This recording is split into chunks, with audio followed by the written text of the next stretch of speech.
من يهده الله فلا مضل له ومن يضلل فلا هادي له.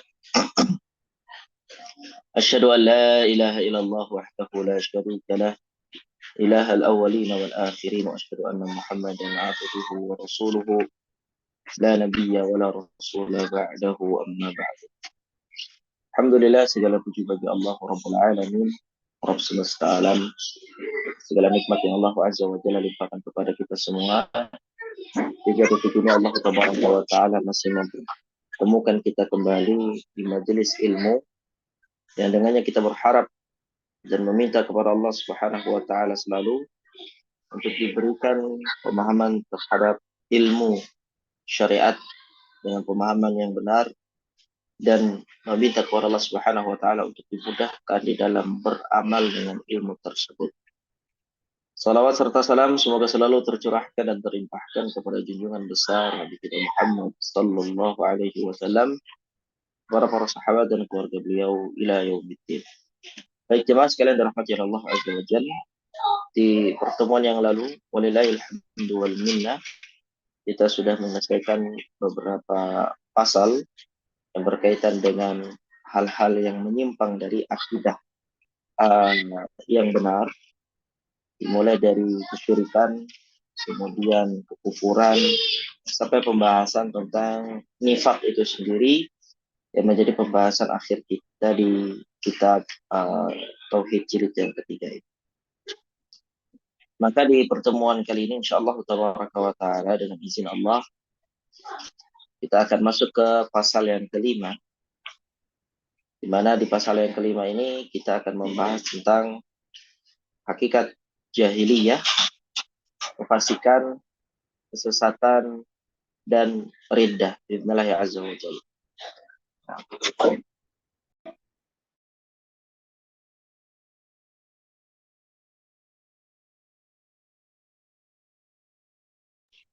Nah, insyaallah kita meminta kesediaan Ibu Isna ya. Ibu Isna, apakah bersedia untuk menjadi qari'ah kita pada hari ini di pertemuan kali ini insyaallah? Insyaallah, Tad. Nah, silakan Ibu di halaman 25 pasal kelima. Pasal 5. Penjelasan hakikat jahiliyah, kefasikan, kesesatan, dan riddah. A. Jahiliyah. Jahiliyah adalah keadaan yang ada pada bangsa Arab sebelum Islam, yaitu kebodohan tentang Allah, para rasulnya, dan syariat agama. Ia berasal dari kata al-jahl atau kebodohan, yaitu ketiadaan ilmu. Jahiliyah terbagi menjadi dua macam. Pertama, jahiliyah ammah atau jahiliyah umum, yaitu yang terjadi sebelum diutusnya Rasulullah Shallallahu Alaihi Wasallam, dan ia telah berakhir dengan diutusnya Rasulullah Shallallahu Alaihi Wasallam. Kedua, jahiliyah khosyah atau jahiliyah khusus, yakni yang terjadi pada sebagian negara, sebagian daerah, dan sebagian orang. Jahiliyah jenis ini masih ada hingga sekarang. Karena itu Rasulullah Shallallahu Alaihi Wasallam bersabda yang artinya, ada 4 perkara dalam umatku yang termasuk perkara jahiliyah. Hadis riwayat Muslim. Dan beliau Shallallahu Alaihi Wasallam bersabda kepada Abu Dzar rahimahullah yang artinya, sesungguhnya engkau adalah orang yang masih memiliki sifat jahiliyah. Hadis riwayat Bukhari Muslim. Karena itu nyatalah kesalahan orang yang menggeneralisir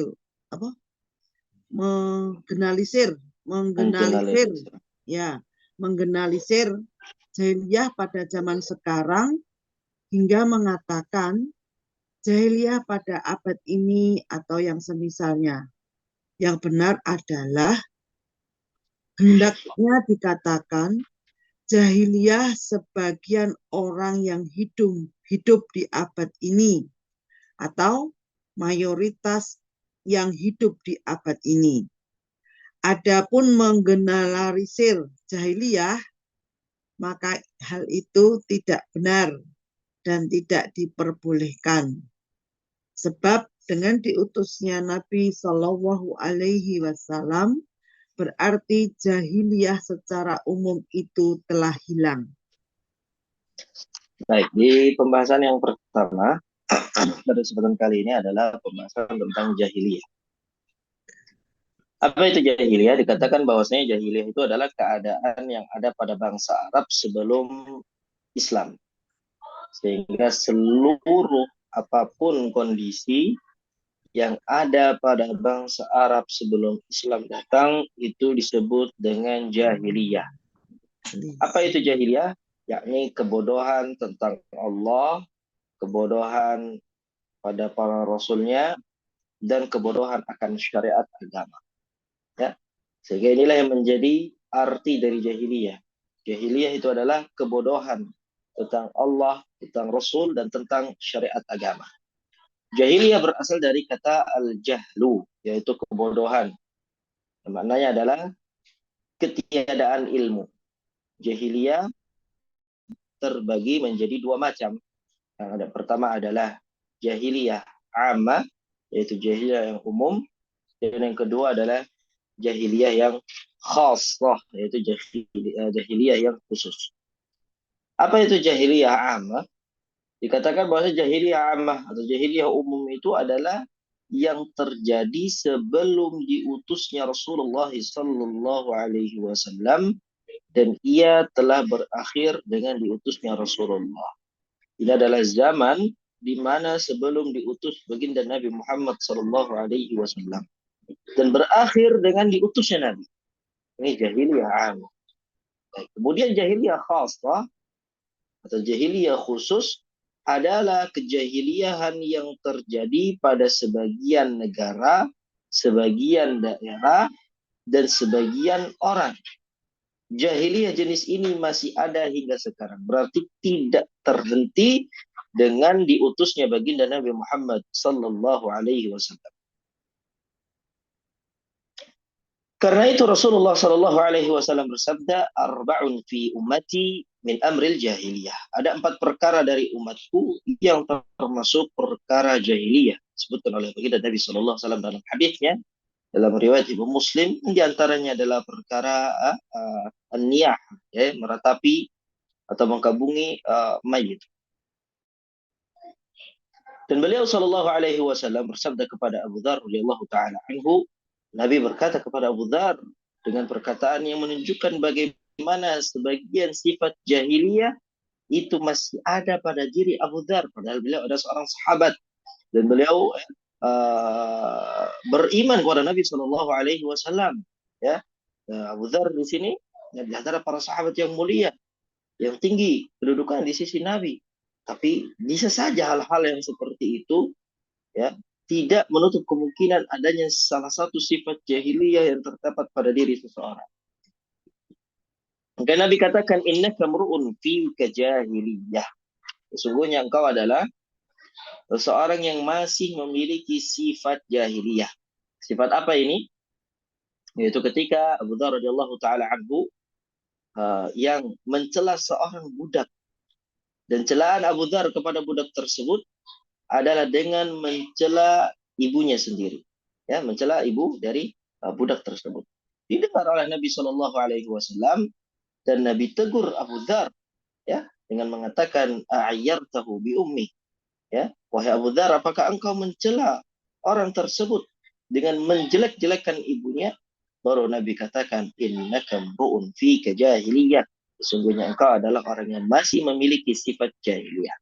Jadi perbedaan antara jahiliyah ammah dengan jahiliyah khassah, jahiliyah ammah adalah setiap kejahiliahan yang ada sebelum Islam datang dan berhenti ketika Islam datang. Adapun jahiliyah khassah itu masih tetap berlanjut walaupun Nabi Shallallahu Alaihi Wasallam telah diutus kepada kita semua. Karena itu nyatalah kesalahan orang yang mengeneralisir, ya jahiliyah pada zaman sekarang hingga mengatakan jahiliyah pada abad ini atau yang semisalnya.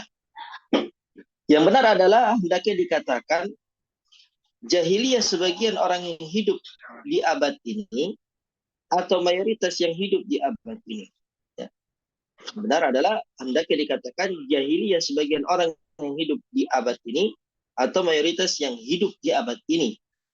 Adapun mengeneralisir jahiliyah, maka hal itu tidak benar dan tidak diperbolehkan, sebab dengan diutusnya Nabi Shallallahu Alaihi Wasallam berarti jahiliyah secara umum itu telah hilang. Ya, dengan diutusnya Nabi Shallallahu Alaihi Wasallam, maka secara umum ya jahiliyah itu sudah hilang. Baik, kemudian yang kedua kefasikan. Nah, kita tahu tentang jahiliyah. Jadi jahiliyah itu seluruh perkara ya kesesatan dengan berbagai tingkatannya. Ya, seluruh berbagai kesalahan yang berasal dari kebodohan, kebodohan dari ketidaktahuan tentang syariat, kebodohan tentang tentang Allah Subhanahu Wa Taala, Nabi Shallallahu Alaihi Wasallam ini secara umum. Ya, dan kemudian itu dibagi menjadi dua, amah dan khasah. B. Kefasikan.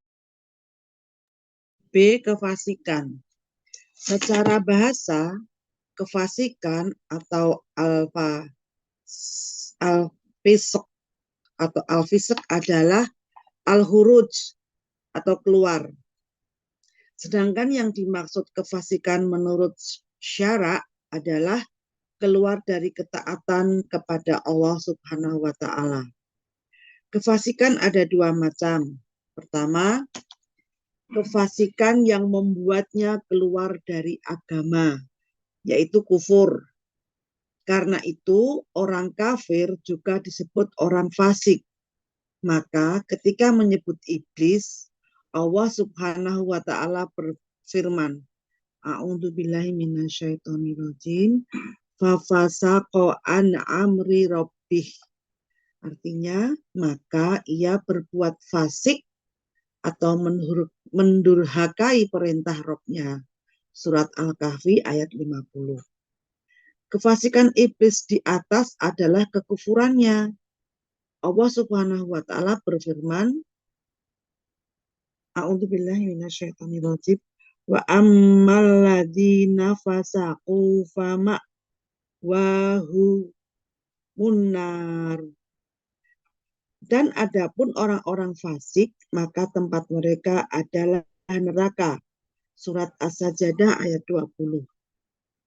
Yang dimaksud orang-orang fasik di atas adalah orang-orang kafir. Hal itu sebagaimana ditunjukkan oleh firman Allah Subhanahu wa Ta'ala sesudahnya. Yang artinya, setiap kali mereka hendak keluar daripadanya, mereka dikembalikan lagi ke dalamnya. Dan dikatakan kepada mereka, rasakanlah siksa neraka yang dahulu kamu mendustakannya. Surat As-Sajdah ayat 20. Kedua, kefasikan yang tidak membuat seseorang keluar dari agama. Sehingga orang-orang fasik dari kaum muslimin disebut al-ashi atau pelaku maksiat. Dan kefasikan itu tidak mengeluarkannya dari Islam. Allah Subhanahu wa Ta'ala berfirman dalam surat An-Nur ayat 4 yang artinya, dan orang-orang yang menuduh wanita-wanita yang baik berbuat zina dan mereka tidak mendatangkan 4 orang saksi, maka deralah mereka yang menuduh itu 80 kali dera. Dan janganlah kamu terima kesaksian mereka untuk selama-lamanya. Dan mereka itulah orang-orang yang fasik.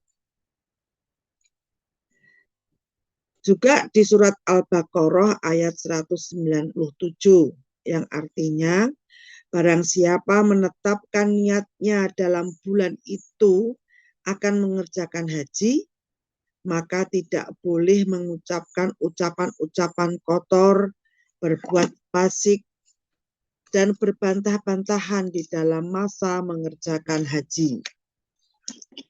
Dalam menafsirkan kata-kata fasik dalam ayat di atas, para ulama mengatakan ia adalah perbuatan maksiat.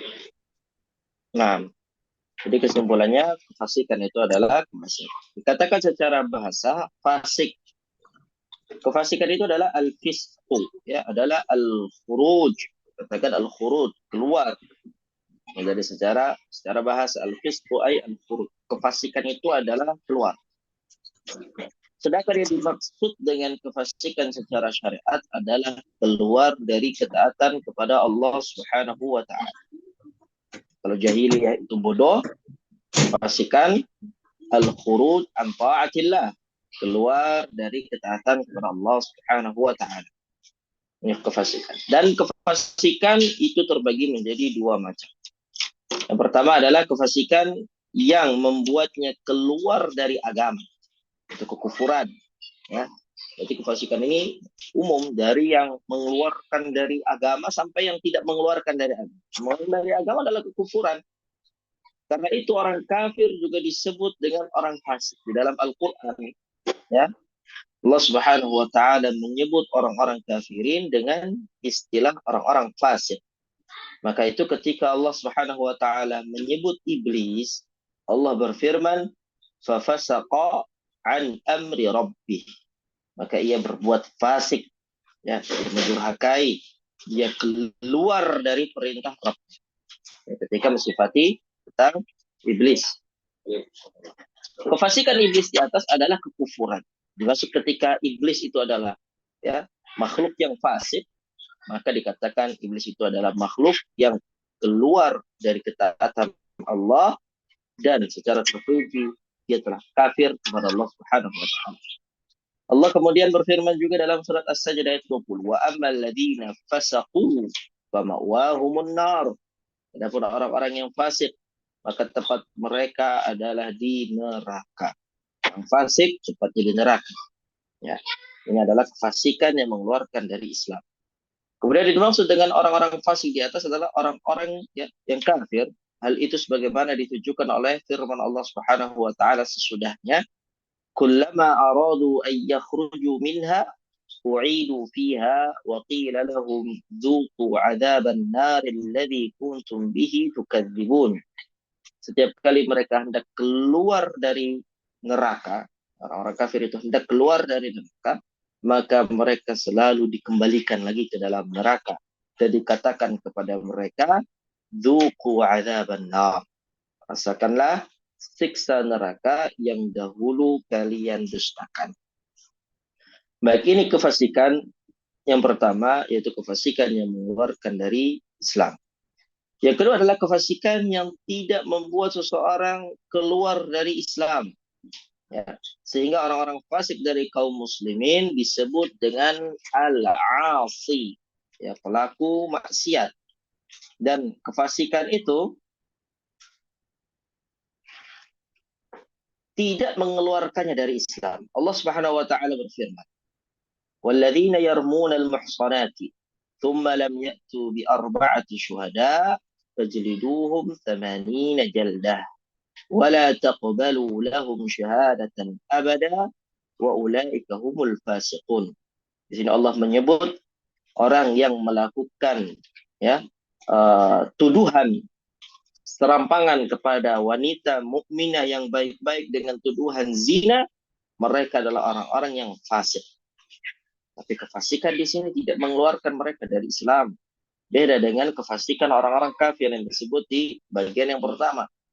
Allah mengatakan, dan orang-orang yang menuduh wanita-wanita yang baik bahwasanya mereka telah berbuat zina. Lalu kemudian orang-orang tersebut tidak mendatangkan 4 orang saksi.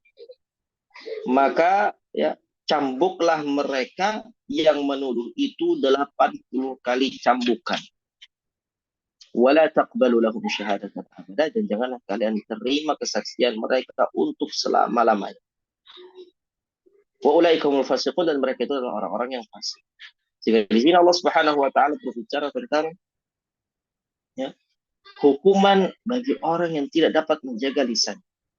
Dia, ya, mengatakan dan menuduh seseorang dengan perzinahan tanpa dia dapat mendatangkan 4 orang syuhada, 4 orang saksi, maka bagi dia ya yang melaporkan, bagi dia yang mengangkat permasalahan itu ke qadhi, bagi dia yang kemudian bercerita dan menyebarkan hal tersebut, dia akan dicambuk sebanyak 80 kali. Dan Allah Subhanahu wa taala mengatakan kepada kaum mukminin untuk tidak boleh menerima kesaksian mereka setelah itu selama-lamanya, dan Allah cap mereka adalah orang-orang fasik. Kemudian dalam ayat yang lain Allah Subhanahu wa taala berfirman, "Faman farada fihinnal hajja fala rafatha wala fusuqa wala jidala fil hajj." Barang siapa yang menetapkan niatnya dalam bulan itu dia akan mengerjakan haji, maka tidak boleh dia mengucapkan ucapan-ucapan yang kotor. Tidak boleh dia berbuat fasik. Fasik di sini, kefasikan ini bukanlah kefasikan kekufuran, tentu itu sudah masuk, tidak boleh seseorang melakukan kekufuran, tapi dimaksud dengan sini adalah kemaksiatan yang tidak melakukan seseorang dari Islam. Dan tidak boleh juga berbantah-bantahan di dalam masa mengerjakan haji. Dalam menafsirkan kata-kata fasik dalam ayat di atas, para ulama mengatakan ia adalah perbuatan maksiat. Baik, ini hal yang kedua. Pertama jahiliyah itu adalah kebodohan. Fasik, al-fisq adalah furud. Furud an ta'atillah secara syariat, keluar dari ketaatan Allah. Jadi itu ada 2 macam. Kefasikan yang mengeluarkan seseorang dari Islam, yaitu kekufuran, sebagaimana iblis, orang-orang kafir lainnya, yang dimana mereka disebut sebagai orang yang fasik. Kemudian yang kedua adalah kefasikan yang tidak menjadikan seseorang itu keluar dari agamanya, dan itu adalah maksiat, perbuatan maksiat secara umum. Nah, berikut yang ketiga adalah kesesatan atau ad-dhalal. Ketiga, kesesatan. Kesesatan atau al-dhalal adalah berpaling dari jalan yang lurus. Ia adalah lawan dari petunjuk. Al-hidayah. Allah Subhanahu wa taala berfirman, A'udzubillahi minasyaitonirrajim. Manih tada fa inna ma yahtadi li nafsih wa man dhalla fa inna ma yadillu 'alaiha. Artinya, barang siapa berbuat sesuai petunjuk Allah, maka sesungguhnya ia berbuat itu untuk keselamatan dirinya sendiri. Dan barang siapa yang sesat, maka sesungguhnya ia tersesat bagi kerugian dirinya sendiri. Surat Al-Isra ayat 15. Kesesatan dinisbatkan kepada beberapa makna. 1. Terkadang diartikan kekufuran, al-kufur. Firman Allah Subhanahu wa taala dalam surat An-Nisa 136 yang artinya, barang siapa kafir kepada Allah, malaikat-malaikatnya, kitab-kitabnya, rasul-rasulnya, dan hari kemudian, maka sesungguhnya orang itu telah sesat sejauh-jauhnya. 2. Terkadang diartikan kemusyrikan, asyirk. Firman Allah Subhanahu wa taala dalam surat An-Nisa 116 yang artinya, siapa menyekutukan sesuatu dengan Allah, maka sesungguhnya ia telah tersesat sejauh-jauhnya. 3. Terkadang diartikan menyalahi kebenaran, tapi di bawah kekufuran. Sebagaimana dikatakan, al-firaqudullah atau kelompok-kelompok yang sesat. Artinya yang menyalahi kebenaran. 4. Terkadang diartikan kesalahan atau al-khata, sebagaimana ucapan Musa alaihi salam dalam surat Asy-Syu'ara ayat 20 yang artinya, aku telah melakukannya, sedang aku di waktu itu termasuk orang-orang yang khilaf atau salah. 5. Kesesatan terkadang diartikan lupa, anian. Allah Subhanahu wa taala berfirman, dalam surat Al-Baqarah ayat 282 yang artinya supaya jika seorang lupa maka seorang lagi mengingatkannya. Yang keenam, kesesatan dinisbatkan terkadang juga diartikan hilang dan tidak ada. Seperti yang dikatakan dolatul ibil, unta yang hilang. Nah, berikutnya adalah kesesatan atau disebut dengan bahasa Arab dengan kata ad-dhalal, yang bermakna adalah berpaling dari jalan yang lurus. Siapa yang berpaling dari jalan yang lurus disebut dengan sesat. Ia adalah lawan kata dari petunjuk, al-hidayah. Ya, adalah lawan kata dari ad-dhalal. Allah Subhanahu wa taala berfirman, "Man ihtada fa innama yahtadi li nafsi." Pada siapa yang berbuat sesuai dengan petunjuknya Allah, maka sesungguhnya ia berbuat itu untuk keselamatan dirinya sendiri. Wa man dhalla fa innama yadhillu 'alaihi. Dan barang siapa yang sesat, maka sesungguhnya dia tersesat untuk kerugian dirinya sendiri. Si Allah sebut kata kesesatan. Maka dikatakan bahwasanya kesesatan itu dinisbatkan kepada beberapa makna. Disebutkan 6. Terkadang kesesatan itu diartikan dengan al-kufru, yaitu kekufuran. Contohnya Allah menyebutkan dalam surat An-Nisa 136, "Wa may yakfur billahi wa malaikatihi wa kutubihi wa rusulihi wal yaumil akhir faqad dhalla dhalalan ba'ida." Allah katakan di sini dengan menyebutkan kata dhalal, ya.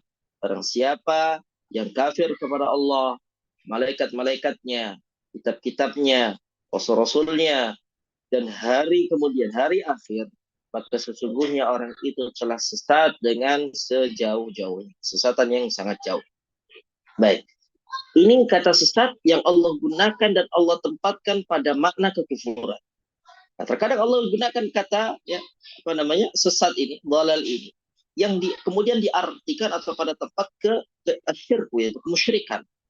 Firman Allah Subhanahu wa taala dalam surat An-Nisa, "Wa may yusyrik billahi faqad dhalla dhalalan ba'ida." Siapa yang menyekutukan sesuatu dengan Allah, maka sungguh ia telah tersesat sejauh-jauhnya. Siapa yang menyekutukan sesuatu dengan Allah, maka sungguh ia tersesat dengan sejauh-jauhnya. Yang pertama, dhalal maknanya adalah kufur, sedangkan yang kedua, dhalal maknanya adalah syirik. Kemudian yang ketiga adalah terkadang diartikan menyalahi kebenaran. Ya, dhalal itu apa sih? Menyalahi kebenaran. Ada dalam beberapa maknanya, tapi di bawah kekufuran. Ya, tidak sampai derajat kufur. Sebagaimana dikatakan al-firaqud dhalah, ya, kelompok-kelompok yang sesat, ya, artinya menyalahi derajat kufur. Dan yang keempat adalah terkadang diartikan kesalahan atau dengan al-khata'u, ya, dhalal itu al-khata', sebagaimana ucapan Musa alaihissalam, fa'altuha idza wa ana minadh dhallin, aku telah melakukannya, sedangkan waktu itu aku termasuk orang-orang yang salah, yang khilaf. Karena waktu itu Nabi Musa alaihissalam itu memukul, ya, seorang dari pengikutnya Firaun, lalu kemudian, ya, orang itu meninggal hanya dengan satu kali pukulan saja.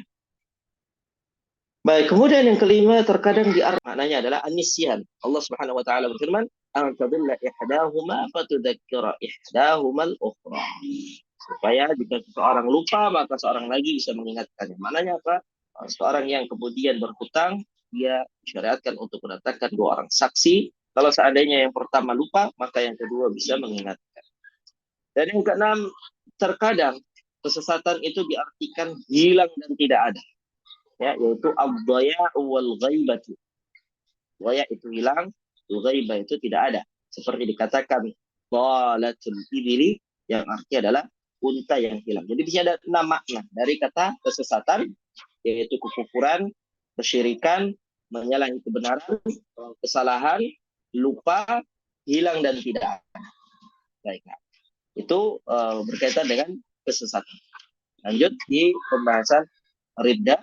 Silakan Ibu. Yang berikutnya riddah, macam-macam dan hukumnya. Secara bahasa, riddah artinya kembali, ar-ruju'. Dan menurut istilah syara, riddah berarti kufur setelah Islam. Allah Ta'ala berfirman dalam surat Al-Baqarah ayat 217, yang artinya, barang siapa murtad di antara kamu dari agamanya, lalu dia mati dalam kekafiran, maka mereka itulah yang sia-sia amalannya di dunia dan di akhirat. Dan mereka itulah penghuni neraka, mereka kekal di dalamnya. Riddah ada 4 macam. 1, riddah dengan ucapan, seperti mencaci Allah Subhanahu wa Ta'ala, atau Rasulnya Shallallahu Alaihi Wasallam, atau malaikat-malaikatnya, atau salah seorang dari Rasulnya, atau mengaku mengetahui ilmu gaib, atau membenar-benarkan orang yang mengaku nabi, atau berdoa kepada selain Allah Subhanahu wa Ta'ala, atau memohon pertolongan kepadanya sesuatu yang tidak kuasa dilakukan kecuali oleh Allah Subhanahu wa Ta'ala, atau berlindung kepadanya dalam hal yang juga tidak kuasa dilakukan kecuali oleh Allah Subhanahu wa Ta'ala. 2, riddah dengan perbuatan, seperti sujud kepada patung, pohon, batu, kuburan, dan memberikan sembelihan untuknya. Termasuk juga membuang mushaf Al-Quran di tempat-tempat yang kotor, melakukan sihir, mempelajari dan mengajarkannya, serta memutuskan hukum dengan selain apa yang diturunkan Allah Subhanahu wa Ta'ala dan meyakini kebolehannya. 3, riddah dengan kepercayaan, i'tiqad, seperti kepercayaan adanya sekutu bagi Allah Subhanahu wa Ta'ala, atau kepercayaan bahwa zina, khamr, dan riba adalah halal, atau percaya bahwa roti adalah haram, sholat tidak wajib, atau hal semisalnya yang telah disepakati kehalalan, keharaman, atau kewajiban secara ijma' atau konsensus yang pasti, yang tidak seorang pun tidak mengetahuinya.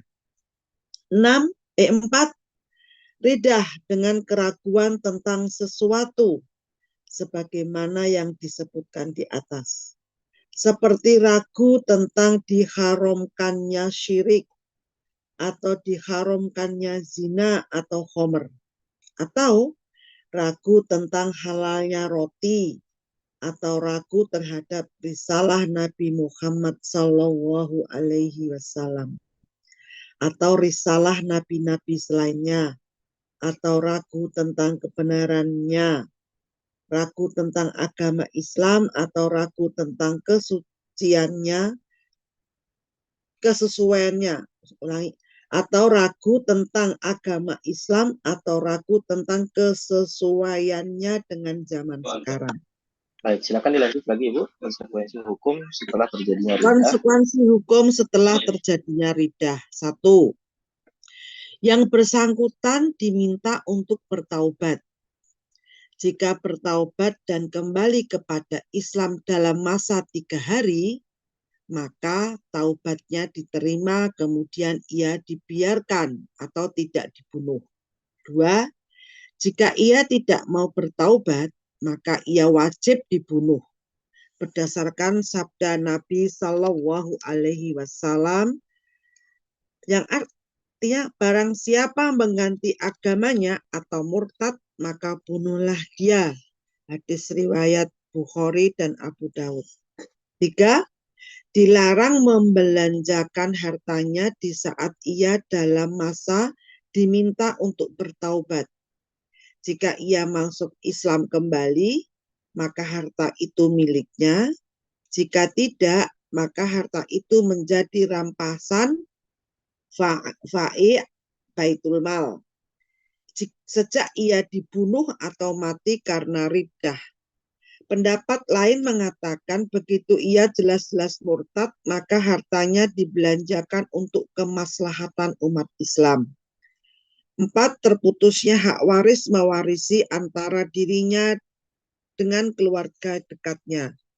Dia tidak mewarisi harta mereka dan mereka tidak mewarisi hartanya. 5. Jika ia mati atau dibunuh dalam keadaan riddah, maka ia tidak dimandikan, tidak disyolatkan, dan tidak dikubur di kuburan umat Islam. Sebaiknya ia dikubur di orang-orang kafir atau dipendam dalam tanah di mana saja selain di pekuburan umat Islam. Ya, itu sangat konsekuensi ya, mengerikan itu konsekuensi seorang yang kemudian murtad dari agamanya. Baik, yang keempat berkaitan dengan penyimpangan yang ada, riddah, biasa disebut dengan bahasa kita dengan kata murtad, macam-macam dan hukum. Dikatakan secara bahasa ar-riddatu, itu riddah artinya adalah kembali, yaitu ar-ruju'. Seorang yang dikatakan dia telah murtad berarti dia kembali. Dan menurut istilah syara, riddah berarti kufur setelah Islam. Riddah maknanya adalah kufur setelah Islam.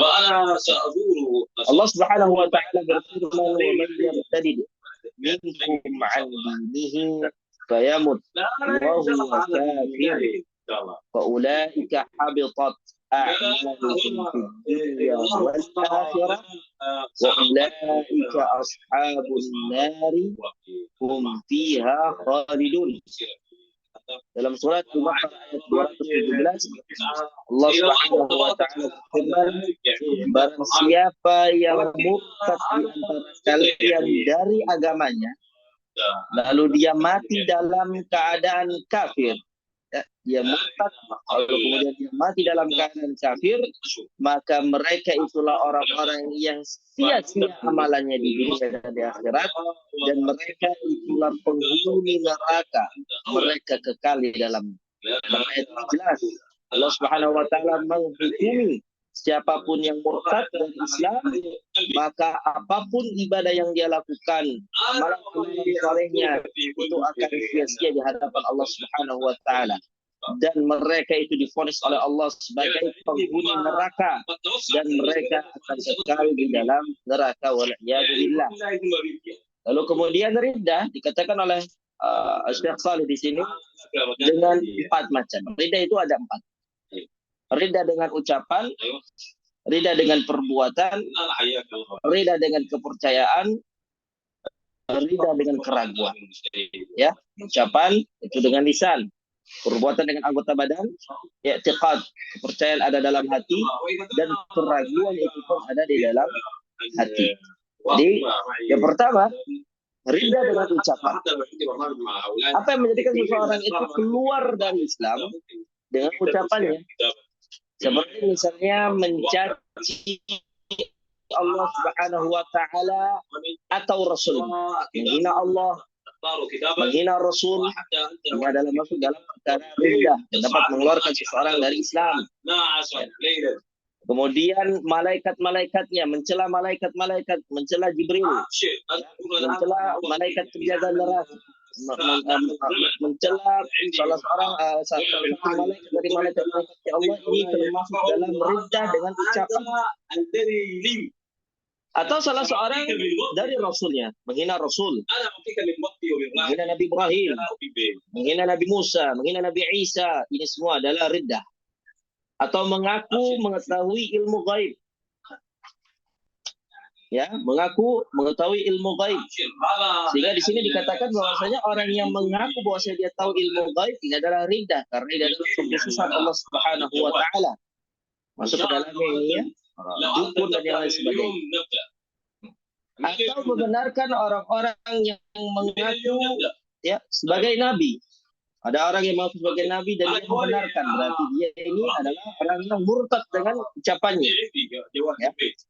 Atau berdoa kepada selain Allah Subhanahu wa taala, ya, memohon pertolongan kepadanya sesuatu. Nah, suaranya agak ini ya, terganggu ya. Afwan. Anak keluar.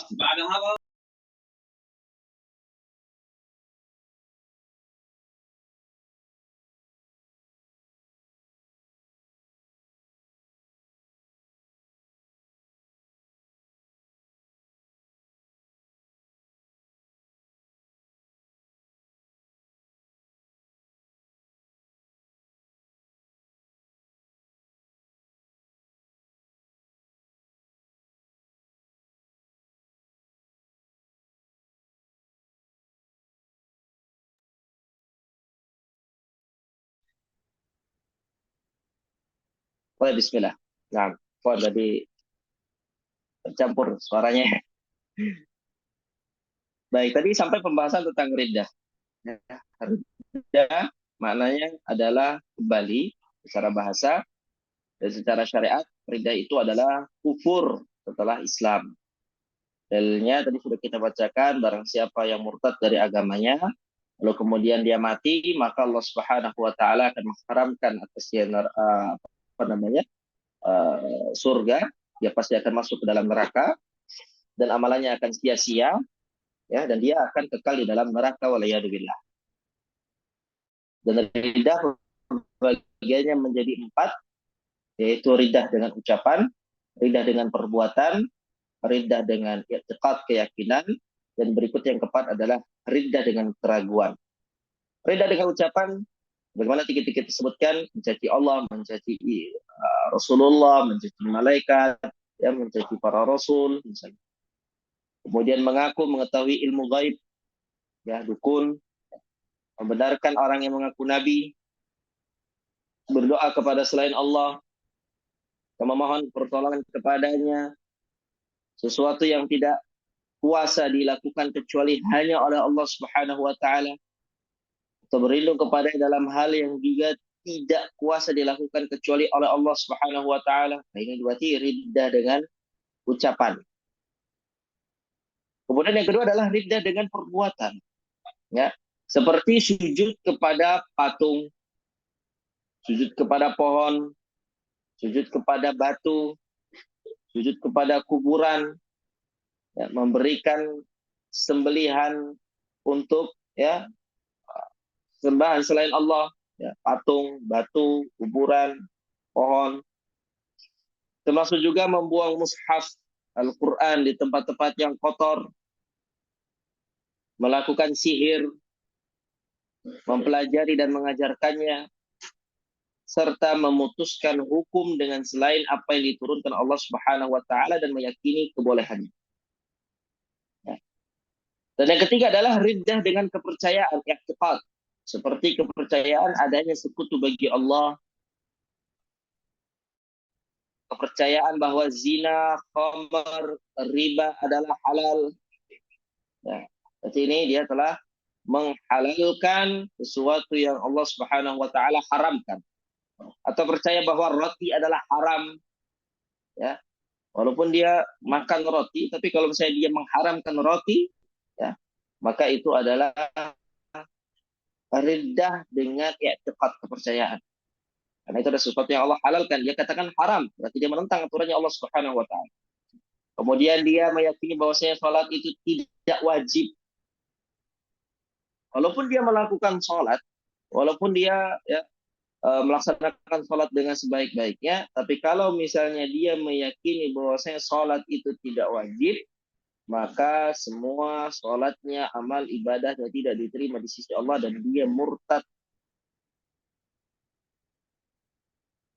Atau hal semisalnya yang telah disepakati kehalalan, keharaman, atau kewajibannya secara ijma, konsensus yang pasti yang tidak seorang pun tidak mengetahui. Semua orang tahu. Diharamkannya khamr, semua orang tahu. Diharamkannya riba, orang tahu. ya, zina, semua tahu. Ya, tidak boleh seseorang itu menyembah selain Allah. Semua aturan tahu. Ya. Kalau dia halalkan, maka ini adalah sesuatu yang disebut dengan riddah fil i'tiqad, dalam keyakinan. Dan yang keempat adalah riddah dengan keraguan tentang sesuatu sebagaimana disebutkan di atas, sebagai ragu, seperti ragu tentang diharamkannya syirik. Ya, dia dengar tentang syirik. Katakan, masa sih syirik itu haram? Atau diharamkannya zina dan khamar. Katakan, masa sih zina haram? Ya, dia ragu. Ya. Masa sih khamar itu haram? Dia ragu. Kenapa khamar itu haram? Kayaknya nggak haram.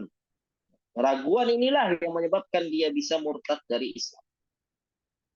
Atau ragu tentang halalnya roti, atau ragu tentang terhadap risalah Nabi SAW, atau risalah Nabi-Nabi selainnya. Atau ragu tentang kebenarannya, ragu tentang agama Islam, atau ragu tentang kesesuaiannya dengan zaman sekarang. Ada 4 ya. Ulangi, riddah dengan ucapan, riddah dengan perbuatan, riddah dengan kepercayaan, riddah dengan keraguan. Lalu apa konsekuensi seseorang yang melakukan riddah? Baik, salah satu dari 4 ini, ya. Konsekuensi hukum setelah terjadinya riddah, yang pertama, yang bersangkutan diminta untuk bertaubat. Yang bersangkutan diminta untuk bertaubat. Tentu yang melakukan semua ini, ya, adalah hakim, ya, bukan personil, tapi hakim. Dia diminta untuk bertaubat. Jika bertaubat dan kembali kepada Islam dalam masa 3 hari, maka taubatnya diterima, kemudian ia dibiarkan. Ya, dibiarkan ini maknanya tidak dibunuh. Sedangkan yang kedua, jika ia tidak mau bertaubat, maka ia wajib dibunuh berdasarkan sabda Nabi SAW, man baddala dinahu faqtuluh. Nah, siapa yang mengganti agamanya itu dengan murtad, keluar dari Islam, dia mengganti agamanya, ya, dari Islam kemudian ke Kristen, maka perintah syariat dari Nabi Muhammad SAW adalah untuk dibunuh. Kemudian yang ketiga adalah dilarang membelanjakan hartanya di saat ia dalam masa diminta untuk bertaubat. Karena itu masih hartanya. Jika ia masuk Islam kembali, maka harta itu miliknya. Jika tidak, maka harta itu menjadi rampasan fai, baitul mal, sejak ia dibunuh atau mati karena riddah. Pendapat lain mengatakan, begitu ia jelas-jelas murtad, maka harta dibelanjakan untuk kemaslahatan umat Islam. Yang keempat, terputusnya hak waris, mewarisi antara dirinya dengan keluarga dekat. Dia tidak mewarisi harta mereka dan mereka tidak mewarisi hartanya. Dan Nabi SAW bersabda, la yarithul muslim kafira walal kafirul muslim. Orang muslim itu tidak mewariskan harta kepada orang kafir, dan orang kafir tidak mewariskan harta kepada orang muslim. Jadi, kalau saja orang itu murtad, maka dia terpisah, ya, dia bisa saling mewarisi dengan keluarga terdekat. Dan yang kelima, jika ia mati atau dibunuh dalam keadaan riddah, maka ia tidak dimandikan, tidak disalatkan, tidak dikubur di kuburan kaum muslimin, kuburan umat Islam. Sebaliknya, ia dikubur di kuburan orang-orang kafir atau dipendam di dalam tanah di mana saja selain di kuburan umat Islam. Ya, ini konsekuensi seorang yang melakukan riddah, dan ini baru konsekuensi di dunia, baru hukum di dunia. Sedangkan hukum di sisi Allah Subhanahu wa taala di akhiratnya itu lebih keras dan lebih mengerikan dibandingkan apa yang kita baca di dalam kitab. Tentu hal-hal yang seperti ini bukan hanya terdapat di dalam poin-poin kitab-kitab akidah, tapi juga dalam kitab fikih, ya. Banyak sekali para ulama fuqaha yang membahas permasalahan riddah ini di pembahasan-pembahasan fikih, konsekuensi yang terjadi ketika seseorang itu melakukan riddah. Allahul musta'an. Nah, kita ada 14 pertanyaan. Insyaallah kita akan jawab satu persatu sehingga nanti di pertemuan yang akan datang kita bisa masuk ke dalam pembahasan bab yang kedua tentang ucapan dan perbuatan yang menghilangkan tauhid atau menguranginya. Berarti selesai bab yang pertama.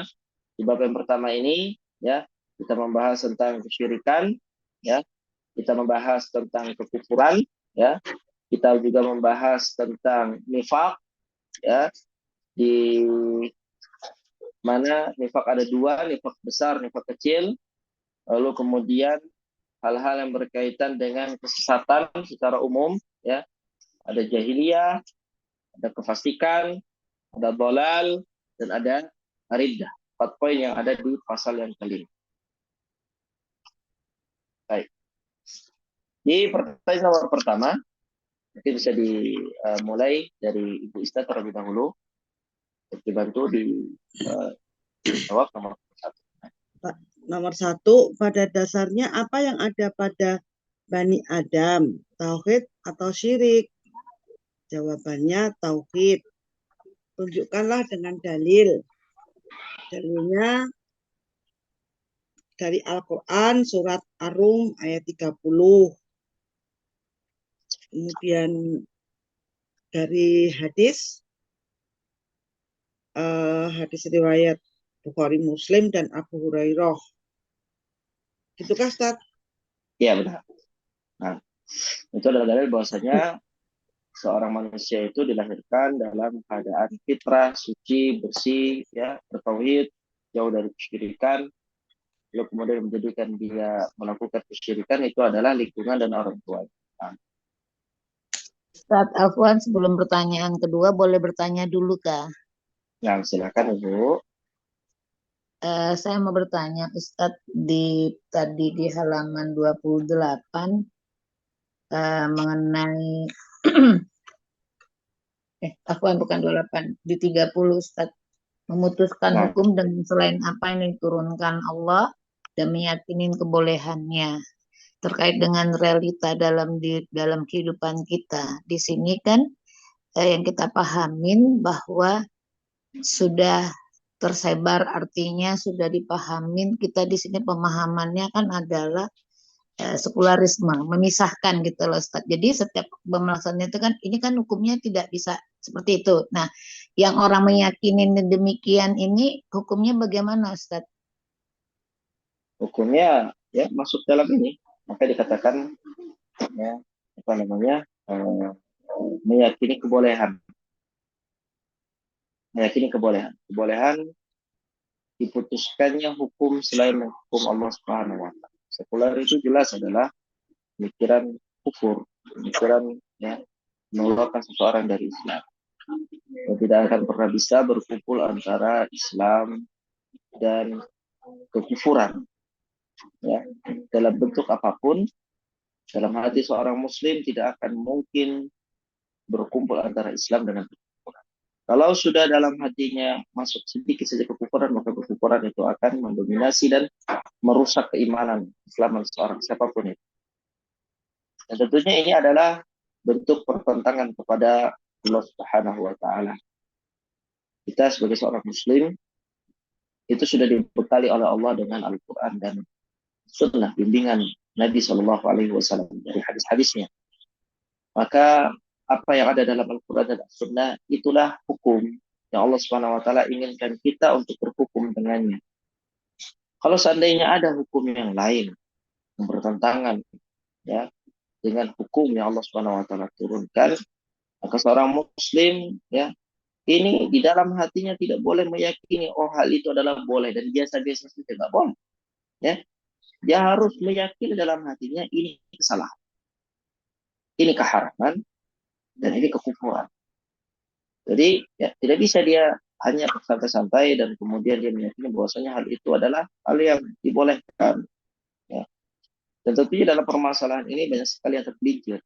Ya, kewajiban kita adalah untuk menjelaskan kepada orang-orang terdekat kita bagaimana kita bersikap, berkeyakinan, prinsip dalam akidah kita, tauhid kita. Nah, yang jelas, ya Islam itu tidak menerima ya kita untuk berada di dua berada kaki kita ini berpihak di dua tempat.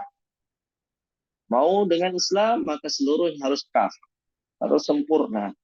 Masuk ke dalam Islam harus sempurna. Dari A sampai Z semuanya harus Islam. Tidak bisa ya Dari A sampai C Islam, kemudian D sampai Z ya sekuler, liberal. Tidak bisa, Islam tidak menerima. Ya, nggak bisa kita dari A sampai J ya Islam, kemudian setelah J sampai Z ya semuanya komunis. Tidak bisa. Pemikiran apapun selain pemikiran Islam itu adalah pemikiran yang batil. Makanya Allah tegaskan inna dina indallahil Islam. Sesungguhnya satu-satunya agama di sisi Allah yang diterima di sisinya adalah Islam. Islam sebagai syariat, Islam sebagai petunjuk, Islam sebagai hukum, Islam sebagai penerang kehidupan manusia. Dari dia lahir ya sampai dia dikuburkan. Dari dia dihidupkan sampai dia mati. Itu adalah Islam. Makanya Allah Subhanahu wa taala menyebutkan qul inna salati wa nusuki wa mahyaya wa mati lillahi rabbil alamin la syarika. Karena bahwasanya hidupku, matiku, ibadahku dan seluruhnya adalah milik Allah. Matiku, hidupku milik Allah. Seperti itu Islam. Menyerahkan semuanya kepada Allah. Dengan apa Allah ingin atur kita, dengan itulah kita taat. Allah kita ingin apa? Allah kita ingin salat, kita salat. Itulah bentuk penghambaan kita kepada Allah. Ya, Allah ingin kita makan makanan yang halal, kita makan makanan yang halal. Allah inginkan kita jauhi diri dari makanan haram, kita jauhkan diri kita dari makanan yang haram. Allah ingin kita jauhkan diri dari khamar, kita jauhkan diri dari khamar. Allah inginkan kita untuk melakukan ini dan itu, kita taat kepada Allah Subhanahu wa taala. Begitu juga dalam permasalahan hukum. Allah inginkan kita untuk berhukum dengan hukumnya, kita pun taat kepada Allah. Kalaupun kondisinya ya sekarang tidak berhukum Allah Subhanahu wa taala, maka alal aqal setidaknya dalam hati kita itu tidak boleh meyakini kebolehan hal tersebut. Harus ada pengingkaran walaupun ya di dalam hati ini tidak boleh. Ya, ini adalah sesuatu yang melanggar aturannya Allah. Ini adalah sesuatu yang kemudian menjadikan Allah Subhanahu wa taala murka. Ini menjadikan Allah Subhanahu wa taala marah. Ya. Jadi tidak ada perbedaan antara orang yang mengatakan bahwasanya syariat Al-Quran itu adalah syariat yang usang dengan orang yang membakar Al-Quran. Tidak ada perbedaannya. Kalau sekarang beberapa hari ini sedang ya ramai permasalahan-permasalahan berita orang-orang kafir yang merobek Al-Quran, orang-orang kafir yang kemudian membakar Al-Quran. Begitu juga dengan orang-orang yang kemudian berpendapat bahwasanya Al-Quran itu ya syariatnya sudah usang, syariatnya sudah tidak dapat dipakai, tidak lagi ya sesuai dengan zaman sekarang. Zaman sekarang adalah zaman yang modern, tidak bisa lagi kita menjadikan Islam itu sebagai undang-undang kita, dasar kita, hukum kita. Ya, tidak ada perbedaan antara orang yang pertama dengan orang yang kedua. Dan semua itu adalah riddah Allah Taala a'lam. Ustaz, kalau begitu boleh lanjut di halaman 31 bahwa konsekuensi hukum setelah terjadinya riddah. Yang poin pertama itu kan kalau terjadinya riddah berarti kan di situ di syariat riddah ini, kekafiran ini kan bentuk kasih sayang Allah ya Ustadz, yang dipahami demikian Ustadz ya, untuk bisa kembali ke jalan Allah gitu ya Ustadz. Artinya disampaikan kamu sudah melakukan sesuatu yang paling Allah murkai, benci, berharap orang yang melakukan itu akan kembali ke jalan Allah dengan bertobat, gitu kan Ustadz. Di poin 1 ini. Nah, jika tidak terjadi yang di sini disebut di sini ini kan adalah eksekusinya yang tidak terjadi di dunia ini ya Ustadz, tapi tetap penamaan tetap ya Ustadz di poin 1. Nah. Ya. Artinya penamaan ke kafir. Jadi kafir itu bukan ditunjuk kamu kafir terus lari gitu. Artinya sesuatu yang bisa jadi orang melakukan kekafiran atau ridha itu tidak tahu, tidak paham bahwa dia sudah melakukan kekafiran gitulah. Begitu dijelaskan kalau dia ngeyel, sudah dijelaskan dengan ini baru jatuh hukumnya gitu kan Ustaz. Tapi kita berharap pada saat sampai ilmunya sampai itu dia bertobat gitu kan Ustaz. Tapi kalau tidak bertobat sehingga penamaan kekafiran itu dengan konsekuensinya yang tidak bisa dilakukan adalah yang tadi Ustaz dengan kodi itu artinya dibunuhnya gitu kan Ustaz. Artinya secara hukumnya, secara hukum eksekusinya gitu loh Ustaz. Penamaan tetap jatuh gitu ya Ustaz. Iya, itu dua hal yang berbeda. Antara vonis dengan eksekusi itu beda. Ya. Vonis itu beda, eksekusi beda. Vonis itu permasalahan yang pertama, eksekusi permasalahan yang kedua. Nah, yang banyak terjadi seorang itu tidak bisa membedakan atau mencampurkan antara permasalahan yang pertama dengan yang kedua. Jadi setiap orang yang dia ini kan dia harus eksekusi sendiri. Ini yang salah, ya. Itu kembali lagi eksekusinya itu kembali kepada orang yang memiliki kekuasaan, ya. Kemudian untuk yang vonis ini, ya, setiap orang bisa meyakini apa yang ada di dalam hatinya. Misal dia melihat ada orang yang mencela Allah Subhanahu wa taala. Kita tidak, ya, mensyaratkan orang ini harus dia ulama, dia harus ya menyelesaikan apa namanya kitab ini, kitab ini, kitab. Itu pengingkaran dalam hati. Ya, katakan orang ini dia bisa mencela Allah Subhanahu wa taala, berarti orang ini telah murtad dari agamanya. Ya.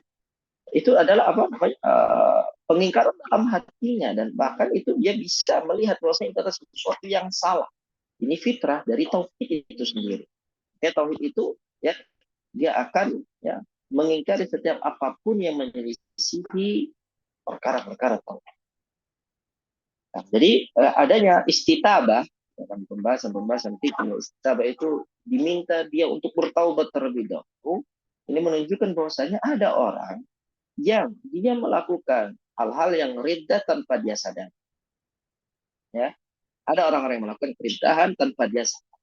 Dan ini tentunya tidak menjadikan seseorang itu, ya, lepas dari vonis kesalahan, ya, atau vonis kekufuran, vonis keriddahan, tidak bisa, ya. Tapi itu konsekuensi, tunggu 3 hari. Kalau dia bertaubat, maka diterima taubatnya, ya, masuk ke dalam Islam.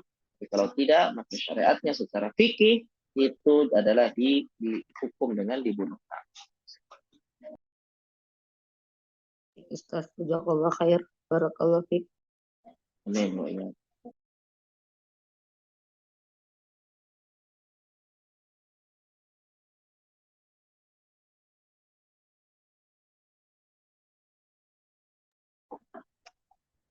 Nah, berikutnya untuk pertanyaan nomor 2.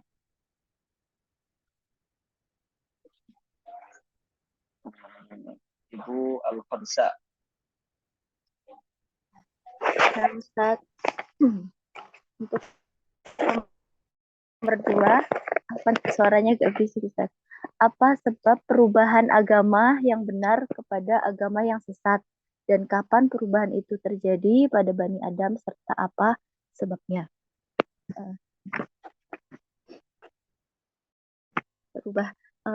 Sebab perubahan agama yang benar kepada agama yang sesat yaitu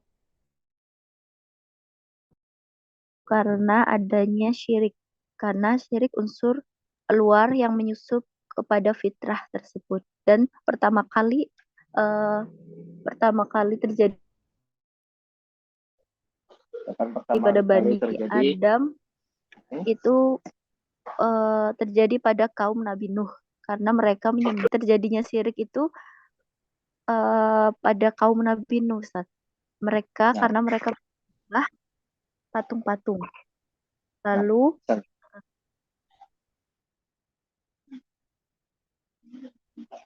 udah cukup, ya. Jadi pertama kali terjadi kesyirikan itu pada di umatnya Nabi Nuh alaihissalam. Baik, yang ketiga, Ibu Darmawati, silakan.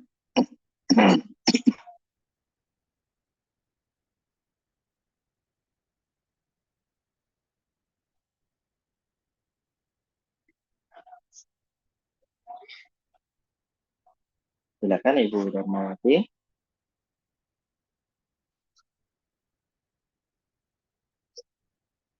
Atau mungkin mic-nya belum dibuka.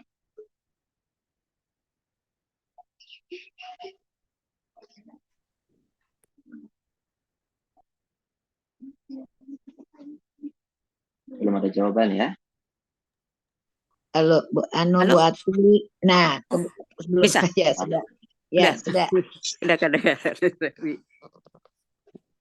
Bismillah. 3. Definisikan syirik dan mengapa ia menjadi kezaliman yang paling besar. Sebutkan dalilnya.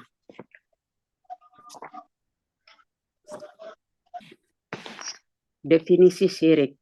Syirik itu menyamakan selain Allah Subhanahu wa taala dengan Allah dalam hal-hal yang merupakan kekhususan Allah, seperti berdoa kepada selain Allah. Di samping berdoa kepada Allah atau memalingkan suatu bentuk ibadah seperti menyembelih kurban, bernazar, berdoa dan sebagainya selain Allah. Nah, apa dalilnya? Kenapa ia menjadi kezaliman?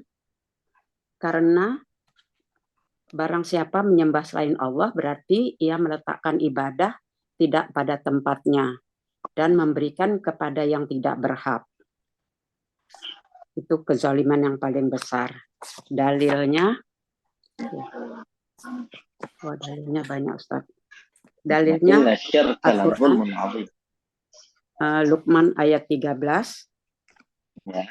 Terus An-Nisa 48, Al-Maidah 72, Az-Zumar 65 dan lain-lain. Dibacakan dalilnya Ustaz? Sudah. Ya, keren Ibu. Ya, itu banyak dalilnya soalnya Ustaz. Gitu aja Ustaz. Baik, untuk pertanyaan nomor 4, silakan dibantu untuk dijawab Ibu Endang.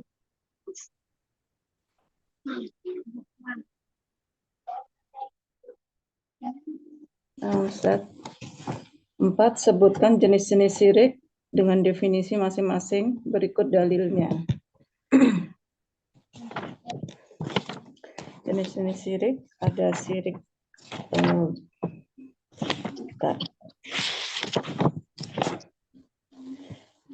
jenis syirik ada syirik besar dan syirik kecil. Syirik besar bisa mengeluarkan pelakunya dari agama Islam dan menjadikannya kekal di dalam neraka. Jadi syirik besar adalah memalingkan sesuatu bentuk ibadah kepada selain Allah Ta'ala, seperti berdoa kepada selain Allah, atau mendekatkan diri kepadanya dengan menyembelih kurban dan nazar untuk selain Allah, berupa kuburan, jin, dan setan. Dalilnya di Quran Surat Yunus ayat 18. Dan kemudian syirik kecil adalah tidak menyebabkan pelakunya keluar dari agama Islam, tetapi ia mengurangi tauhid dan merupakan perantara atau wasilah kepada syirik besar. Nah, syirik kecil mengurangi tauhid dan menjadi perantara kepada syirik besar. Kemudian dalilnya apa? Satu saja disebutkan contohnya. Iya. Yang di ini syirik nyata, satu ini dalil di syirik nyata tuh zohir, yang kecil ya Ustaz ya. Barang siapa bersumpah dengan nama selain Allah, maka ia telah berbuat kufur atau syirik. Hadis riwayat At-Tirmidzi yang dihasankannya serta disahihkan oleh Al-Hakim. Baik. Nah, jadi syirik ada 2, syirik besar, syirik kecil. Syirik besar ada 4, yaitu syirik dalam doa, syirik dalam niat, tujuan, syirik dalam ketaatan, syirik dalam cinta. Syirik kecil ada 2, syirik zahir dan syirik khafi, syirik nyata dan syirik yang tersembunyi. Yang nyata itu contohnya bersumpah dengan selain nama Allah Subhanahu wa taala, kemudian menyebutkan kalau bukan kamu aku sudah mati misalnya ya. Ini adalah pengantar kesyirikan dan dia bukan kesyirikan pada zatnya. Kemudian yang kedua adalah syirik yang khafi, itu adalah riya. Ahsanti barakallah. Berikutnya pertanyaan nomor 5, definisikan tentang kufur. Demikian jenis-jenisnya, berikut dalilnya masing-masing. Silakan Ibu Ira. Nomor 5 ya. Definisikan kekufuran, sebutkan jenis-jenisnya, berikut dalilnya masing-masing. Kufur secara bahasa berarti menutupi. Kufur ada 2 jenis. Kufur besar bisa mengeluarkan seseorang dari agama Islam. Kufur besar Dari kufur besar terbagi atas 5. Kufur karena mendustakan, yaitu dalilnya Al-Ankabut 68. 2. Kufur karena enggan dan sombong, suratnya Al-Baqarah 34. 3. Kufur karena ragu, Al-Kahfi 35-38. 4. Kufur karena berpaling, Al-Haqqah ayat 3. 5. Kufur karena nifak, Al-Munafikun ayat 3. Terus kufur kecil, yaitu kufur yang tidak menjadikan pelakunya keluar dari agama Islam. Suratnya Al-Anfal ayat 83. Ya, sudah itu aja. Baik, itu kekufuran yang besar apa yang kecil tadi? Yang kecil, Yang kecil. yang Nah, tidak terakhir ya. menjadikan pelaku keluar dari agama Islam. Baik. Jadi kufur itu ada berapa jenis, Ibu? Kufur ada 2. Kufur Ada 2, yaitu besar kufur besar, kufur sama kecil. kufur kecil. Kufur besar Kufur dibagi besar lagi ada 5. 5 ya. Ada kufur mendustakan, kufur sombong, kufur ragu, kufur berpaling, dan kufur nifak. Ya, Jadi ini semua mengeluarkan dari Islam.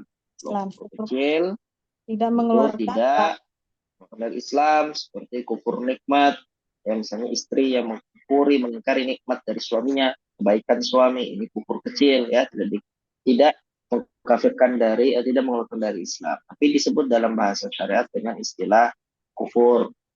Dan juga dengan membunuh seorang muslim juga disebut dengan istilah kufur, tapi tidak mengeluarkan dari Islam.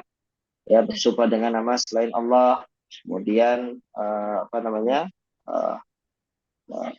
memakai ya, tadi kami mau disyirikan ya, syirik asghar ya. Kemudian itu tadi jawaban tentang apa? Tentang kufur. Baik, nah, ahsan, barakallahu fiik, jazakallahu khair. Berikutnya adalah definisi, sebutkan beberapa perbedaan antara jenis kufur.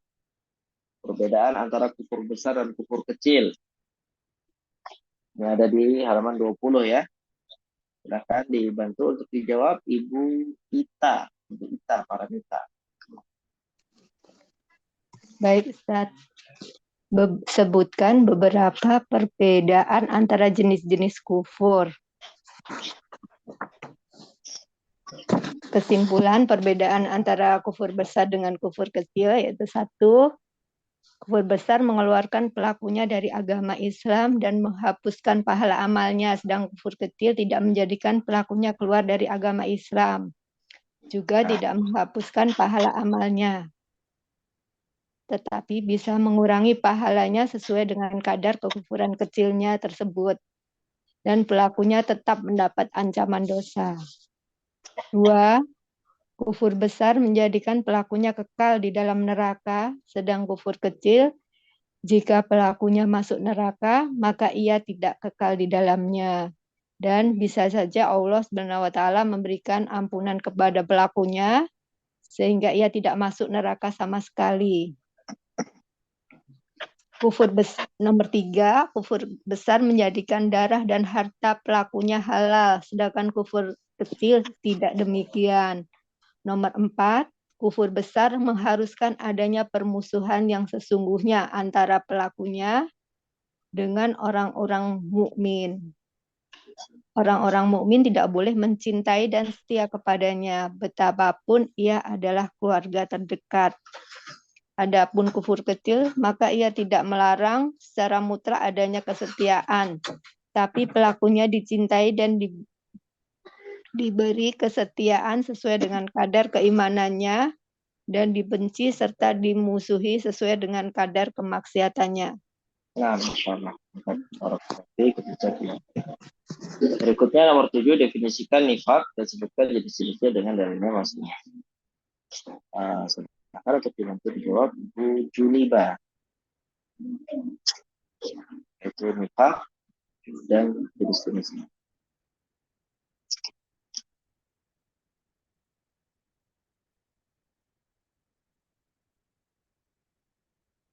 Silakan Ibu Junida.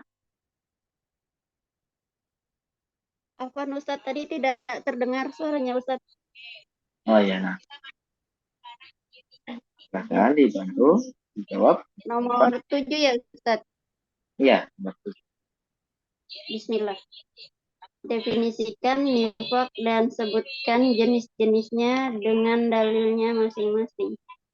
Nifak secara bahasa berasal dari kata nafiko, yaitu salah satu lubang tempat keluarnya yarbu seperti hewan sejenis tikus dari sarangnya. Di mana jika ia dicari dari lubang yang satu, maka ia akan keluar dari lubang yang lainnya. Dikatakan pula nafako, yaitu lubang tempat tersembunyi. Nifak menurut syara yaitu menampakkan Islam dan kebaikan tetapi menyembunyikan kekufuran dan kejahatan. Adapun jenis nifak ada dua, yaitu nifak itikodi dan nifak amali. Kemudian dalilnya nifak itikodi atau keyakinan terbagi menjadi 4. Disebutin ke Ustaz? Boleh ya, mendustakan Rasul, membenci Rasul. Nifak jenis itikodi terdiri dari 4, yaitu mendustakan Rasulullah Shallallahu Alaihi Wasallam atau mendustakan sebagian dari apa yang beliau bawa.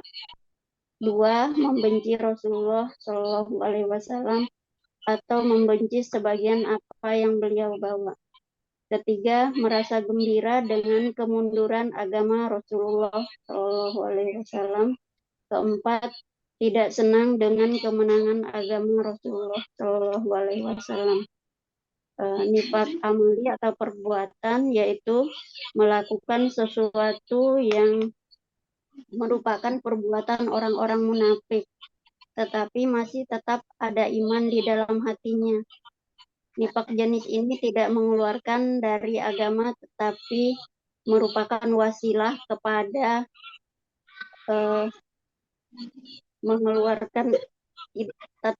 merupakan wasilah kepada yang demikian. Pelakunya berada di antara iman dan nifak. Kemudian ada ya Ustaz 2. Nifak amali. Ya sudah Ustaz. Dalilnya amali, yang ada hadis. Ya, hadis yang muttafaq alaih ya. Ya Ustaz. Kemudian pertanyaan berikutnya tentang perbedaan antara jenis nifak, itu perbedaan nifak besar, nifak kecil, itu ada di halaman 23. Nifak besar mengeluarkan dari Islam, nifak kecil tidak mengeluarkan dari Islam.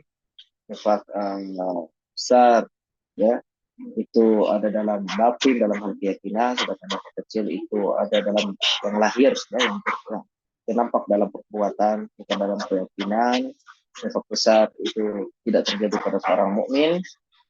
Nah, nifak kecil bisa terjadi pada seorang mukmin ya. Nifak besar itu kebanyakan tidak bertobat. Kemudian kalau nifak kecil ya terkadang bertobat kepada Allah Subhanahu wa taala dan Allah menerima taubat. Kemudian berikutnya adalah pertanyaan nomor 9, definisikan jahiliyah dan jelaskan apakah masih tersisa sesuatu daripadanya setelah diutusnya Nabi Shallallahu Alaihi Wasallam dengan menyebutkan dalilnya. Jadi yang menjadi pembahasan kita hari ini ya, jahiliyah itu adalah kebodohan ya, dan dengan kalau dimaksud dengan jahiliyah yang amah ya, ini yang umum, maka dengan diutusnya Nabi Shallallahu Alaihi Wasallam tidak ada lagi kejahiliyahan ya, tapi itu hanya yang bersifat perorangan ya, ataupun sesuatu yang sifatnya dalam lingkup skala yang sangat kecil sekali, seperti di hadits Abu Dzar yang telah kita baca di pertemuan yang di pembahasan yang pertama. Kemudian yang ke-10, benarkah perlakuan mengeneralisir ya jahiliyah pada semua manusia setelah diutusnya Nabi Shallallahu Alaihi Wasallam, dan mengapa demikian? Kita tadi sebutkan ya, tidak benarkan ya. Kemudian 11, definisikan kefasikan dan sebutkan jenis-jenisnya, berikan dalil masing-masing. Fasik itu tadi sudah dibahas, bahwasanya fasik adalah keluar dari ketaatan kepada Allah. Ya, jadi ada dua, ada fasik yang besar, ya, ada fasik yang menjadikan seseorang itu keluar dari Islam, itu kekufuran. Kemudian fasik yang kedua adalah fasik yang tidak menjadikan seseorang itu keluar dari Islam. Kemudian definisikan kesesatan, sebutkan jenis-jenisnya. Kesesatan itu ada dua, kesesatan afwan, itu ada 6. Kesesatan yang terkadang diartikan kekufuran, kesesatan yang terkadang diartikan kemusyrikan, terkadang diartikan menyalahi kebenaran, terkadang diartikan kesalahan, terkadang diartikan nisyan, lupa, terkadang diartikan ya hilang dan tidak ada, yaitu ad-dhaya wal ghaibah. Lalu kemudian yang terakhir adalah definisikan riddah. Riddah itu adalah ya, kembali secara bahasa dan secara syariat adalah kufur setelah Islam. Kemudian macam-macamnya riddah. Macam yang pertama dari riddah adalah ucapan. Riddah yang kedua riddah dengan perbuatan. Riddah yang ketiga dengan kepercayaan. Riddah yang keempat dengan keraguan. Konsekuensinya ya diminta untuk istitabah, diminta taubat 3 hari. Kalau tidak taubat, maka dia dibunuh.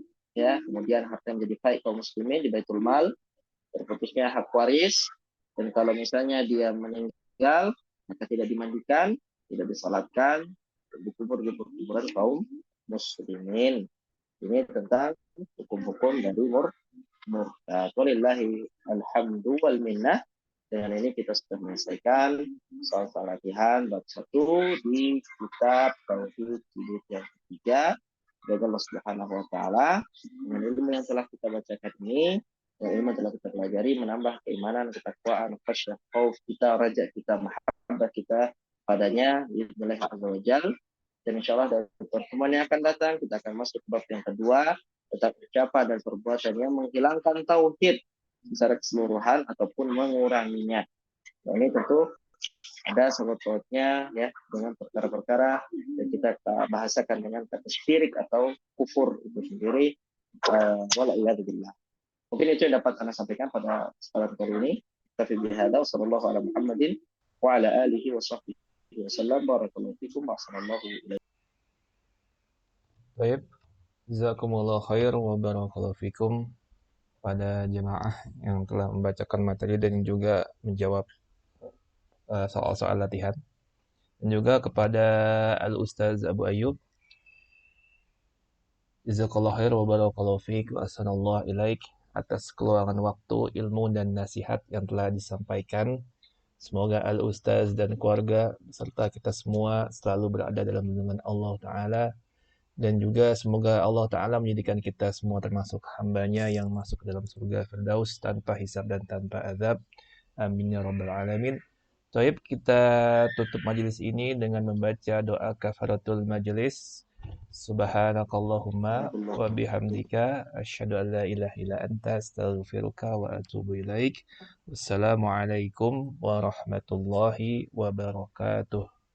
Waalaikumsalam wabarakatuh. Jazakumullah khair Ustaz.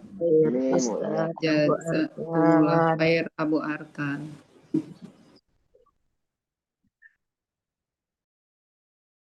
Jazakallahu khair.